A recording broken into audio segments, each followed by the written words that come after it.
আমার পিছনে যে রয়্যাল বেঙ্গল টাইগারটি দেখতে পাচ্ছেন, এটা হচ্ছে বানানো হয়েছে একেবারে ফেলানো জিনিস দিয়ে। যে সমস্ত জিনিস হচ্ছে আমরা দৈনন্দিন জীবনে ফেলে দিই, সেই সমস্ত জিনিস দিয়ে হচ্ছে এটাকে বানানো হয়েছে। আপনাদেরকে দেখাবো ক্লোজলি, এখান থেকে আসে। তো এখানে হচ্ছে আমাদের যে প্লাস্টিকের ঝুড়ি এবং রাবিশ বিন সব কিছু দিয়ে হচ্ছে এটাকে ক্রিয়েট করা হয়েছে। দূর থেকে দেখলে একেবারে আপনারা বুঝতে পারবেন না এটা কী দিয়ে বানিয়েছে।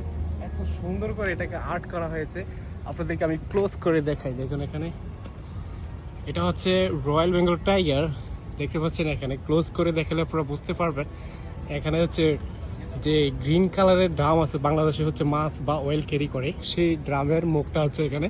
আর বাকি অংশটুকু কেটে কেটে কিন্তু খুব সুন্দর করে অ্যাসেম্বল করা হয়েছে। আর এটা হচ্ছে রাবিশ বিন, রাবিশ বিনটা হচ্ছে নিচে দেওয়া হয়েছে। আর রাবিশ বিনের যে মুখটা আছে এখানে লাগিয়ে দেওয়া হয়েছে। চাকাগুলো দেখতে পাচ্ছেন আপনারা। দূর থেকে দেখালে কিন্তু আপনারা একেবারে বুঝবেন না।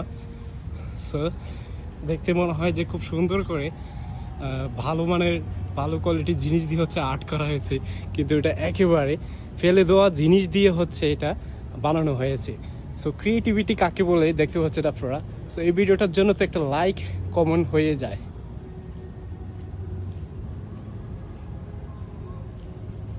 কি নাই এখানে, টায়ার হতে হেলমেট হতে সব কিছু কিন্তু আছে একটু রয়্যাল বেঙ্গল টাইগারে।